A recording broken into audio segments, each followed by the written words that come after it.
Bell Edwards. This is your chance to speak with Governor Edwards and personally ask your question. The phone number is 877-217-5757. Get a line now. We're underway. This is Ask the Governor on the Louisiana Radio Network. Thank you for being with us today. I'm Jim Inkster, and the Governor of Louisiana, John Bell Edwards, is with us, along with the State Police Commander, Colonel Mike Edmondson. A somber weekend month in Louisiana, and we will talk about the events of the last few days and last few weeks as we move along today. And then later in the hour, we will take some calls from you, and we're glad you're listening and making time to hear from the Governor of Louisiana. Governor John Bell Edwards, 27 weeks on the job, and as noted, a baptism by fire.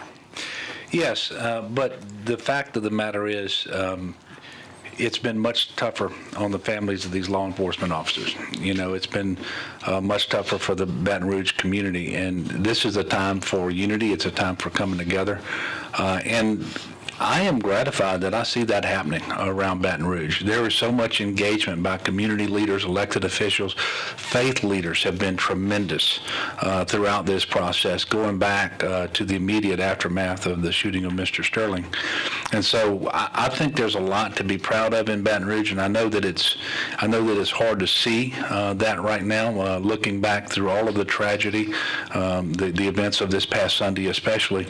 But I will tell you that there's a lot of reasons to be optimistic and hopeful about the future of our great state and certainly of this Baton Rouge community.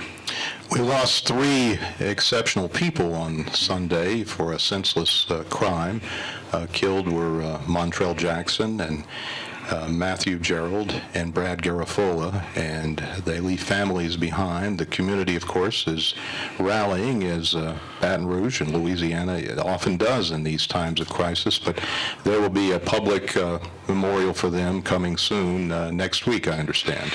Jim, the non-denominational community memorial service is going to take place on Thursday, the 28th of July at 2 p.m. It's going to be at Healing Place Church here in Baton Rouge, and I want to thank the Healing Place Church for making that venue available. And I know that the Baton Rouge Police Department and the East Baton Rouge Sheriff's Office have been working hard to come together so that they could have one service, and so that's when it's going to be. And obviously, we're looking for a tremendous amount of support from family and friends, law enforcement officers from around the state, and perhaps even wider than that, to come together and memorialize, the lives. And hopefully, while it's very sad, we can celebrate them because they were tremendous heroes for us, and as all law enforcement officers are. There is anxiety, there is fear, suspicion in the community. What can be done to allay the concerns of the citizens of this city and of the state of Louisiana? Well, it's not going to happen overnight. It's not going to be easy, and I don't want to pretend to have all the answers. I can tell you that we need constructive dialogue, and obviously violence by its nature is destructive. It doesn't help further anything that we want to accomplish.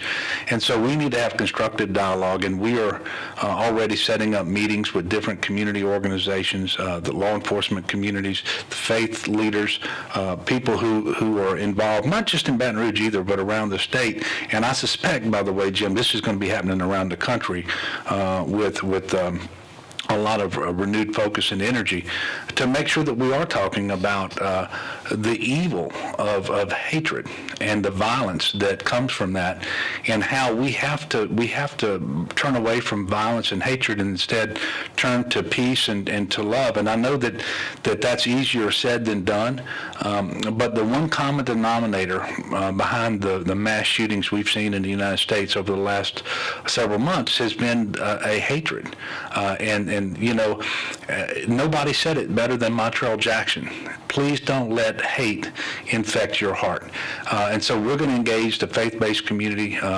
Folks like Together Louisiana are going to have a lot of different meetings and inviting the public to come out and have these discussions.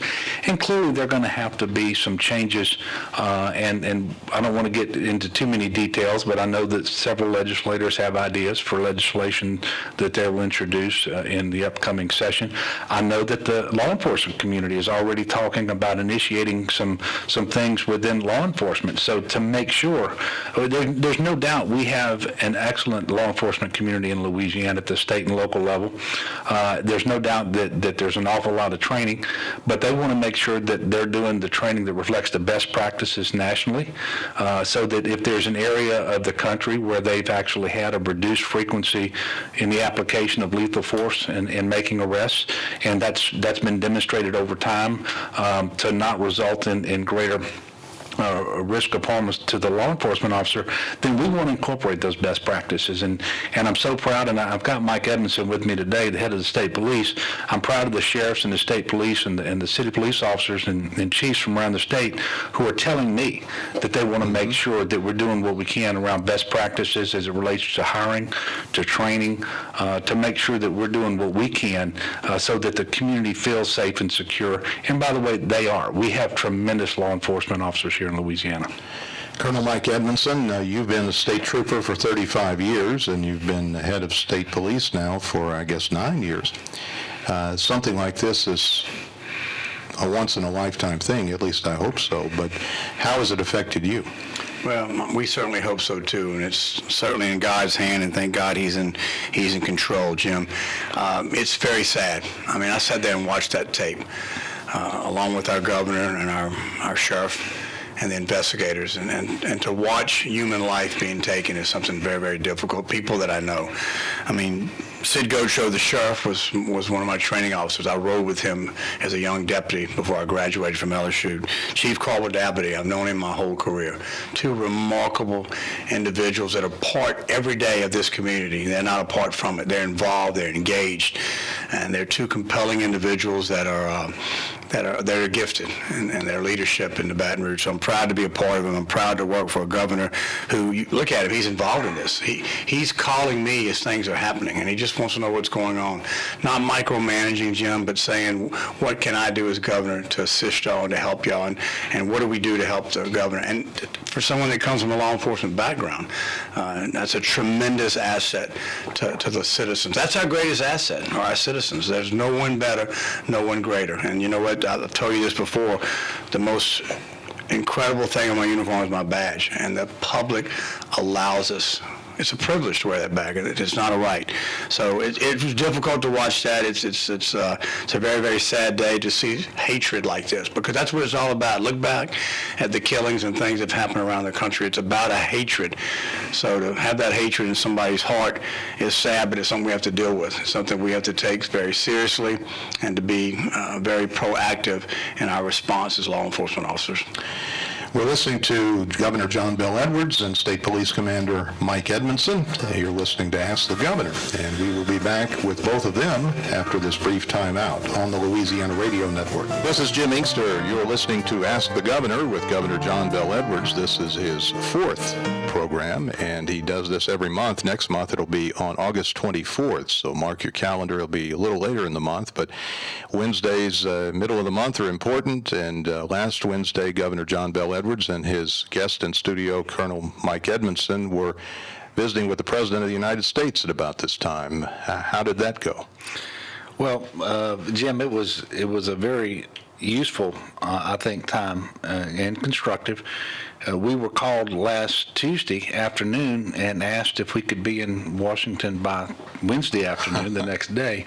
And Colonel Edmondson and I were able to go and spent 4 hours, a little over 4 hours with the President, and about, I can't remember the exact number, 25 or so other folks from around the country, many in law enforcement.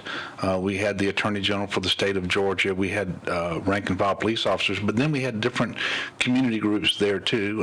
Mark Morial was there from the Urban League, for example, and a variety of viewpoints. And quite honestly, we had a very constructive dialogue. There were some viewpoints that I clearly disagreed with, but it was a group of people that I think hopefully it's the start of a better a more constructive conversation in the country. And I was appreciative that the president invited us to participate, and then that he spent so much time because he was there for the entire 4 hours leading that discussion. And it sort of is a model for some of the things that we want to do here in Louisiana over the coming weeks and months. You come from a law enforcement family. How personal is this tragedy to you? Well, it's personal, but as I said at the press conference day before yesterday, the grief that I feel because of these heroes that have been shot and killed or wounded, and saw the effect that had on the family members in the community, that grief was also combined with anger, because we have the shooter who was trained by the Marine Corps in tactics and marksmanship, and he's supposed to use that training against our nation's enemies. And instead, he chose to use that training against our nation's heroes. And it was that grief and that anger that came together as I'm sitting at that press conference, contemplating everything that was going on, that really caused me to be so emotional. And it is true. I come from a family of law enforcement. I've said it before. My brother Daniel is my sheriff over in Tangipahoa Parish. My dad, my grandfather, my great-grandfather, all sheriffs of Tangipahoa Parish before him. And my oldest brother Frank, who's a retired Army officer, is the chief of police in the town of Independence. And so we do have a law enforcement background, but I would hope that the grief and anger that caused me to be so emotional, it's been shared by many people, not just those who are closely connected to law enforcement. Mike Edmondson, is it a case in which the people you work with are somewhat alarmed, concerned about their well-being? This is a dangerous time we're in. It's not just my troopers and public safety officers, just the families. I immediately got out a letter that I emailed to every single member of my department to let them know what was going on, to let them know our thoughts and our prayers, and if they need to talk to someone, we had that available, because that's important. You know, it's a family. And I think you see no more close-knit than you see as a law enforcement officer in that family atmosphere. We take care of our own. We work hard to appreciate being able to wear this badge. So, you know, because if you think about police officers, Jim, we can't pause. There's no pause button. We have to rely on our instincts, our training. And we have to react in a situation. In life, we can hit pause buttons sometimes, but police officers can't. So one thing was interesting, I mentioned to the president, I think as a nation, as we pause, wouldn't it be nice if we could listen to learn instead of listen to respond? That's important. Listen. You know, our young people tell us all the time, as a parent, my kids, I don't listen to them to learn. They just want me to listen for a moment as they talk. And that's what, maybe we need to do that. And I think in law enforcement, to listen, to learn, and hear from the community and hear that is something I think is really important. We've got a solid foundation in training. We really do. I'm very pleased and proud of what my men and women do every single day, and what I saw these law enforcement, these heroes this past Sunday, what they did. So we just need to look at that training, and is anything we can add, let's add to it. But the basics we have are intact, they're sound, and we just need to move forward. The assailant, Gavin Long, he was killed by a sharpshooter, and if not for that, it could have been much worse. You heard the chief say it, I'm going to repeat it. It was a hell of a shot, and I just rode by it there on the way to the show again, and I just want to get out and look. I saw the memorial, saw the people praying. That was an incredible shot by an individual that rode up knowing what was going on, saw it unfolding, had to make a split-second decision, didn't get to pause, and he took out a life of someone that, believe me, had he continued forward, he would have shot and killed probably 3 more people at that point, and he was certainly prepared to get in that car and drive off. So it was compelling, the sheer brutality of the situation. It was intentionally targeted. It was a calculated act, and then these officers were assassinated. It was horrible to watch that, but that was a hell of a shot, and I'm glad that we had the right person there to be able to do that. And it happened in a matter of seconds, not minutes. split seconds. Yeah, the decision had to Well, be. the entire incident, what, lasted 12 or 13 minutes? That's all. From the time that he was first seen at the store, and that's how we know he was targeting police officers. He actually got out of his vehicle with his rifle and went to a marked unit that was parked in front of the convenience store, and he was ready to shoot the officer, but the officer wasn't in the car. So he then left there and went to another location, but in close proximity to the convenience store. There is no doubt in my mind, having watched all of the tapes start to finish, that had the sharpshooter not gotten him when he did, the two deputies that he had wounded just moments before that would have been killed, and he would have gotten in his car to go somewhere else to do it all over again.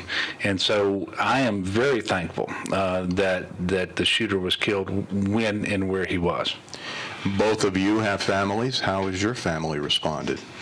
Well, it has provided an opportunity for us to have some very serious discussions at the supper table and beyond with my wife and our children about how they feel about this. And really, I am, as a father, you never know what words are that you need to use to try to convey what you're trying to convey to youngsters.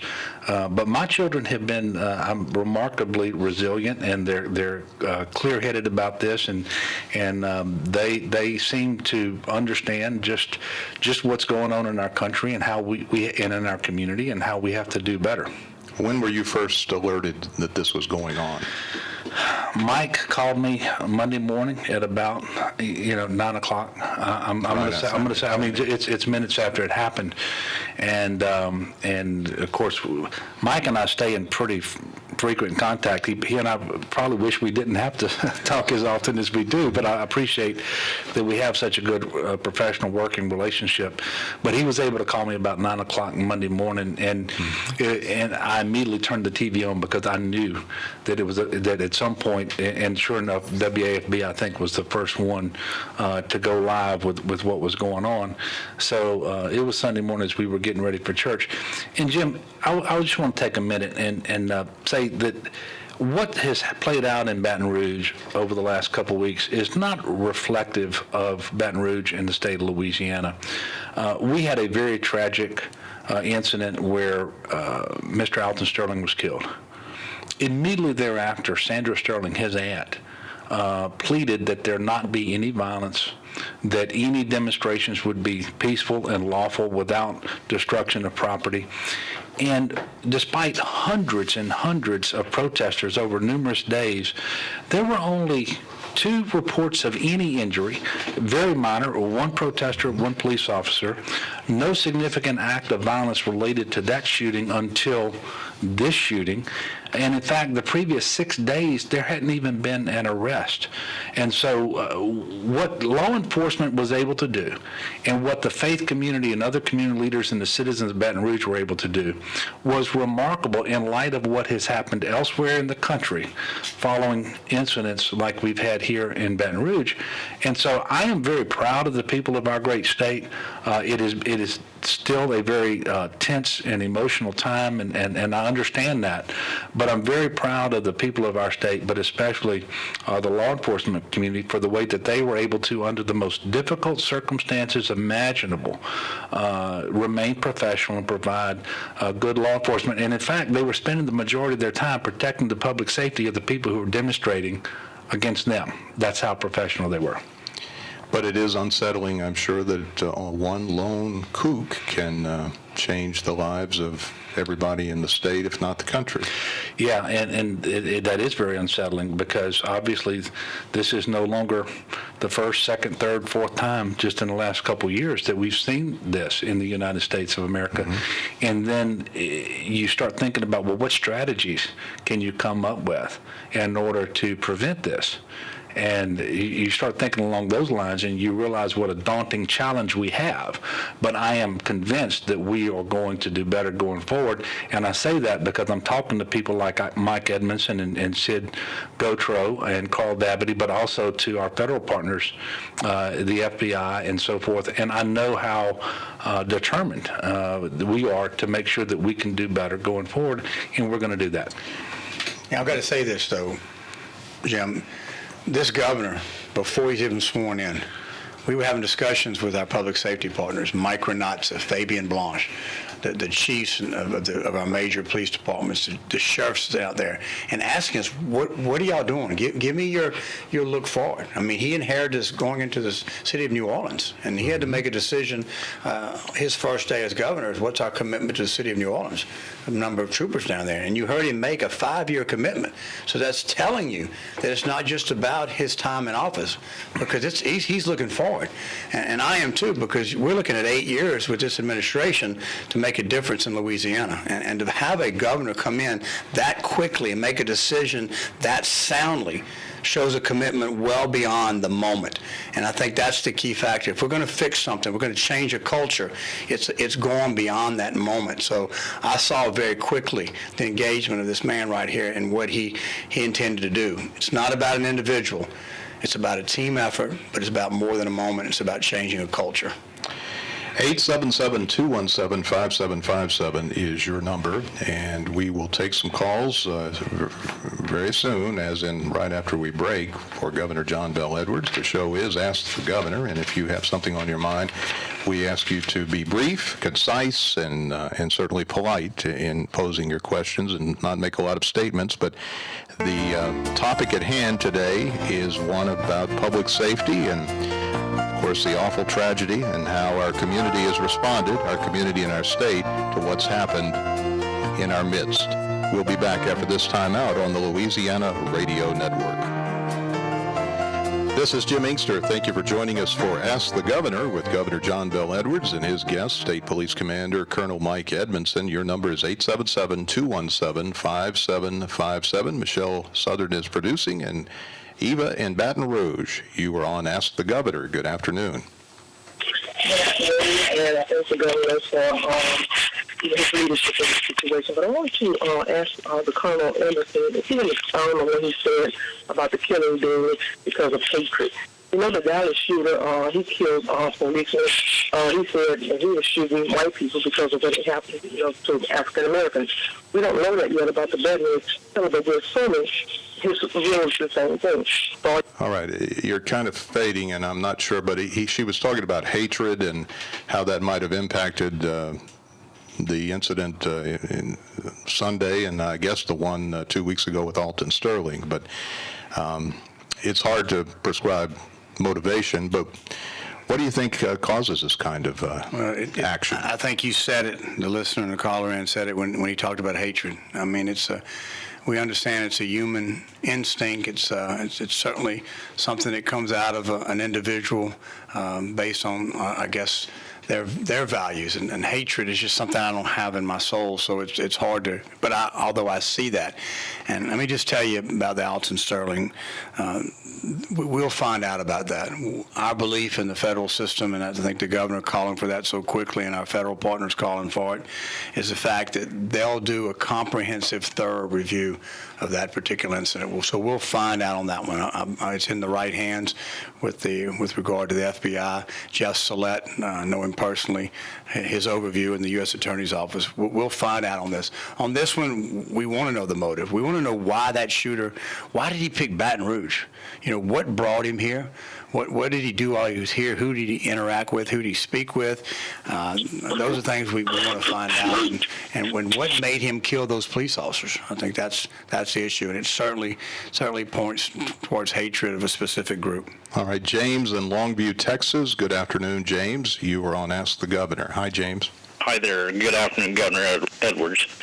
Anyhow, basically, I just have a comment more than a question. I just wanted to commend and compliment you. I heard that you're having a blood drive tomorrow, I believe, at the State House to help the victims, and I think it's a very worthwhile cause. I can only say I wish I were closer, and I just wanted to salute you for your work and offer my condolences, too. Well, James, thank you very much. I appreciate your call, and we will have a blood drive at the Capitol tomorrow morning, and it'll go throughout the day tomorrow.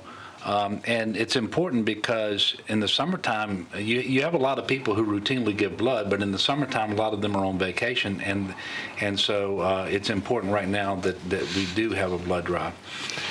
John in Plaquemine. Good afternoon, John. You're on Ask the Governor. Hi, John. Yes. I'd like to ask the governor, first thing, I grew up in a family of police officers, and even before that, we respected them. But why doesn't somebody stand up and say in the Alton Sterling deal, or any tragic deaths, which are, any of them are not good, but when a police officer approaches you, if you will just get out and do what he says and not resist, put your hands on the hood, put your hands on your shoulder or something. With all the social media and every time something goes wrong, there's a phone tape of it. If a police officer is being rude to you or stepping out of his boundaries, you have it on film. You have.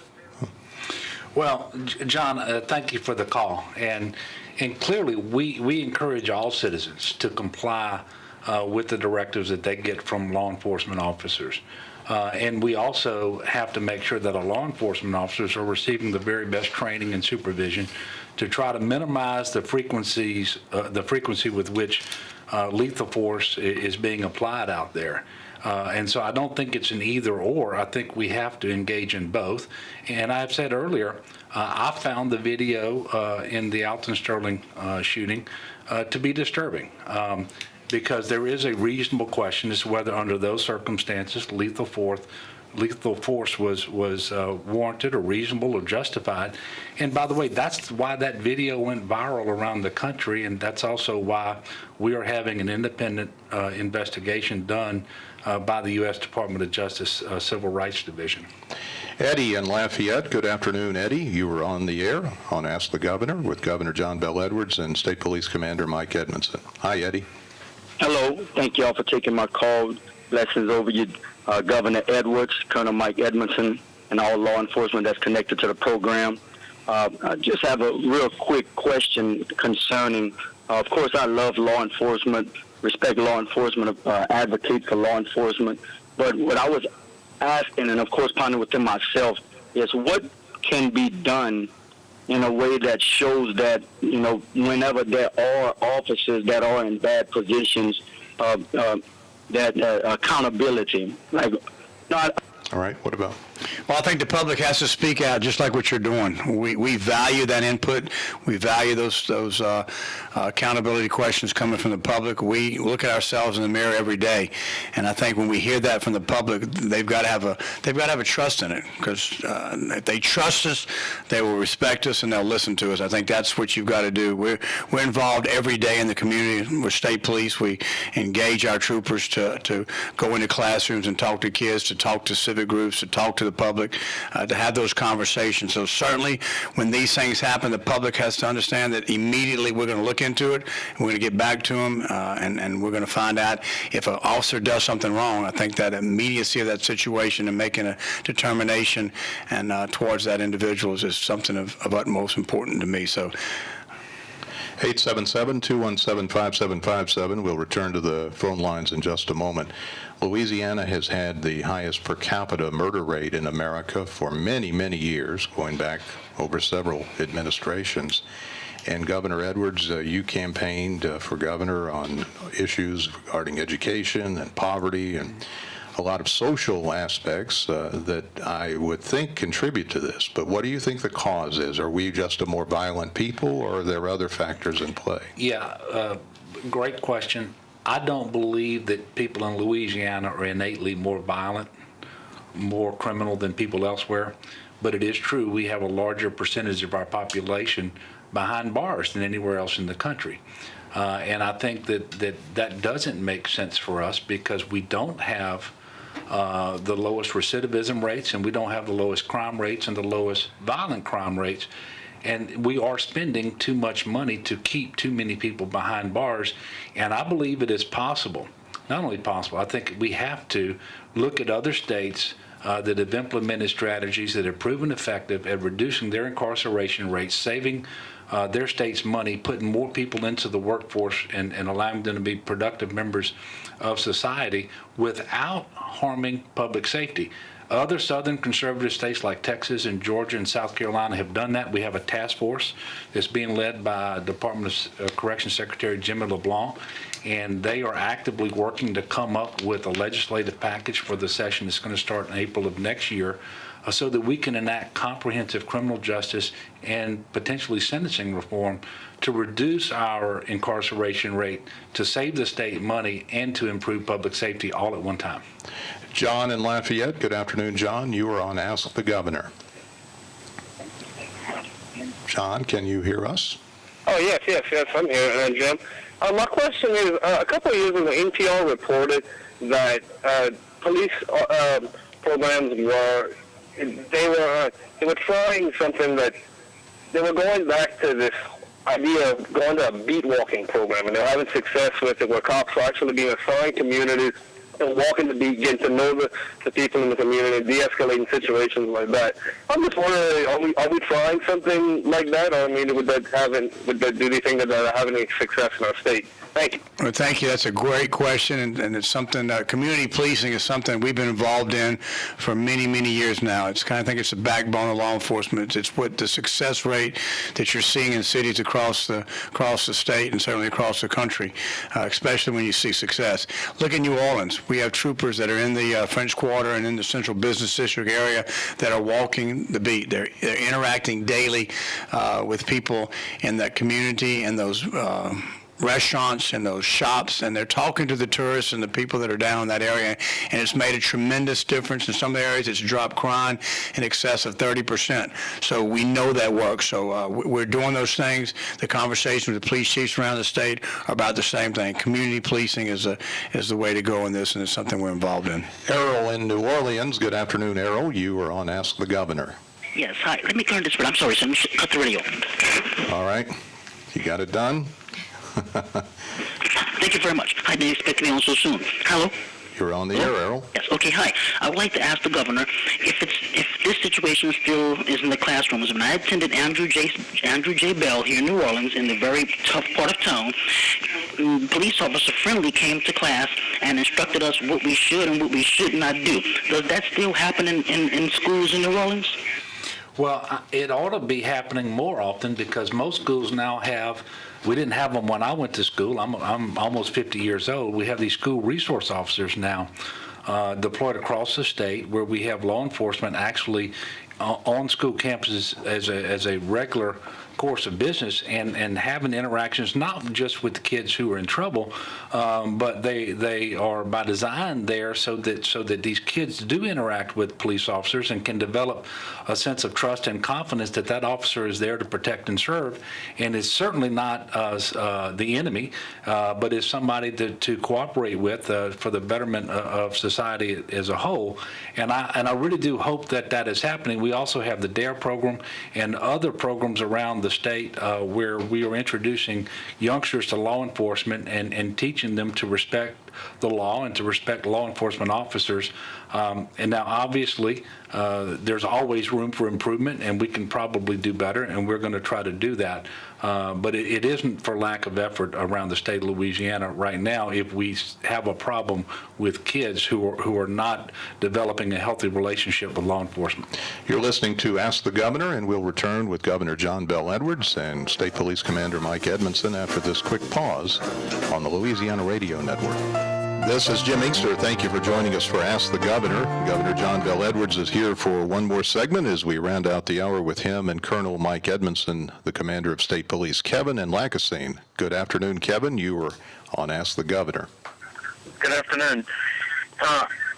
I'm a law enforcement officer from a small town in Elton, Louisiana, and I have a question for Colonel Mike Edmondson. Being from a law enforcement officer in a small town, we have such a small volume of calls. What precautions should I take, or do we need to take, being in a small town, excuse me, All right, what precautions should he take as Well, first of all, Kevin, thank you, and I really appreciate your service and what you do every day to make a difference. You've got a great town there. Your chief's a great chief and does a great job. I think you've got to have that basic training and understand that 12-week training you went through for posts, it shouldn't end there. Training should be an ongoing situation. If there's something that happens around the country involving a police department, you've got to sit there and look at it and say, what if? What if you were involved in something like that? What would you do? I think that consistency there will make you a better police officer. I think you also have to listen to your community, engage in your community. You should know your leaders. You should know your faith-based community. You shouldn't meet them in an emergency. I think those things are critically important. You should know the sheriff and those deputies that patrol your area, as well as the troopers that also patrol your area. It should be a relationship that helps you as a police officer, but understanding what's coming your way in emergency. I think those things are critical. And that use of that firearm is something you should be shooting and maintain a proficiency more than just once a year. So I think all those things combined. And Kevin, this is John Bell Edwards. Look, your question is an excellent one. One of the things I learned last week in Washington, D.C., there are 18,000 law enforcement agencies in the United States of America. When you look at all of our villages, our towns, our cities, our counties, and so forth, 75% of them have 25 or fewer officers. So your question is right on point. Patrick in New Orleans. Good afternoon, Patrick. You were on Ask the Governor. Good afternoon, Governor Bell Edwards. It's an honor to speak with you, and thank you for taking my question. I just wanted to know, in times of trial like we've been going through in Louisiana, where do you turn to, either it be the Bible or personally where you turn to, because I'm just running out of ideas. Well, I will tell you that for me and for my family, we do pray regularly. My biggest prayer warrior is my wife, and we pray morning and night. I will tell you, Sunday night, after that horrible day, we were able to get to Mass at the last Mass available, which was at 8 p.m. at Christ the King on LSU's campus. And it's important for me, at least, to do that sort of thing, because one of the things they distributed was the peace prayer of St. Francis of Assisi, which is, Lord, make me a channel of your peace, and where there's hatred, let me sow love. And that really sums up the challenge before the state of Louisiana and the United States of America. And obviously easier said than done, but no task isn't made easier through prayer. Because I believe in the awesome power of prayer. So that is the answer, Patrick, for me at least. Ed in Lafayette. Hi, Ed. You're on Ask the Governor. Good afternoon, Colonel and Governor. How are you all today? Doing fine. Thank you. I was calling in regards to seeing about using technology to help assist our police officers, maybe even other first responders later on down the road.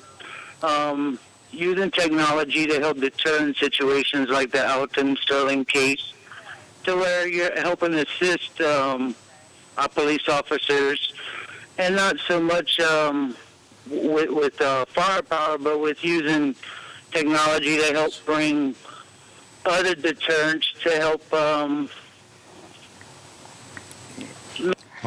Well, that's a great question. Technology. Look at your cell phone. We landed on the moon and came back, Ed, without the technology that's in your cell phone that you have right now. So think about that. When you deal with criminal element around the country, and certainly here in Louisiana, their use of that cell phone, their use of an iPad, their use of computers, we see relevancy in that every single day. So we try to stay updated on that. We try to utilize the mechanisms on that computer to allow us in our investigations to look at people and what they're doing and do that. So it's something that's extremely important that we stay up to date in with that. Thomas in New Orleans. Good afternoon, Thomas. You're on the air with Governor John Bell Edwards and State Police Colonel Mike Edmondson. Hello, it's an honor, and thank you for taking my call. I'm wondering about, is there any talk of expanding the use of non-lethal weapons, supplying law enforcement agencies around Louisiana with non-lethal weapons? Non-lethal weapons. I know Congressman Graves and Congressman Richmond have co-sponsored a bill to try to develop something between a taser and a firearm that would subdue a suspect. What's the technology looking like? Let me tell you what's important with that, Thomas.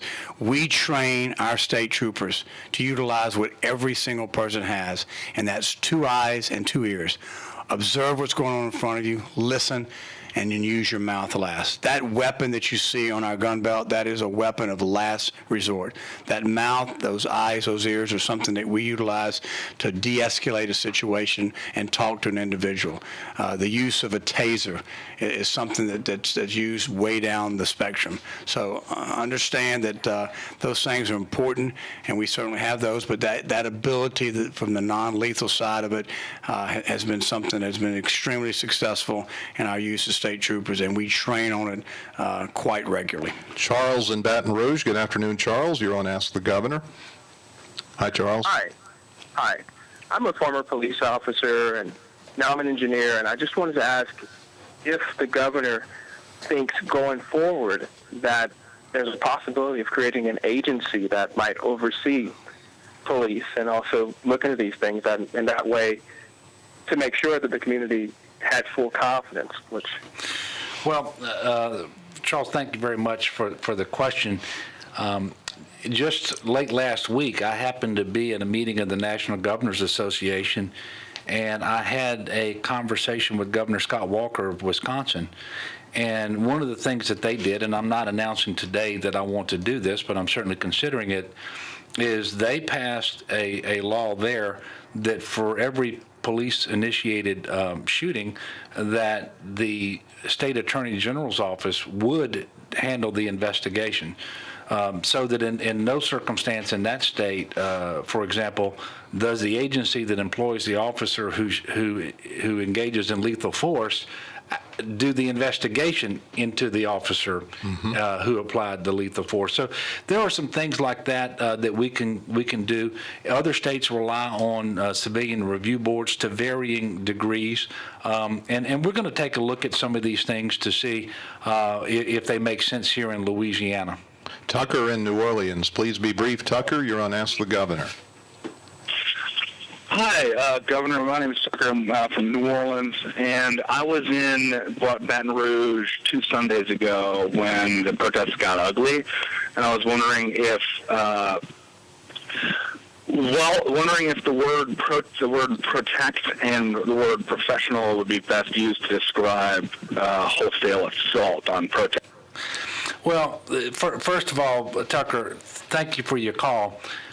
I will tell you that of all the demonstrations and the protests that we had in Baton Rouge emanating out of the Alton Sterling matter, the one where the protesters, I think, were the most aggressive was, in fact, on that Sunday night that you just mentioned.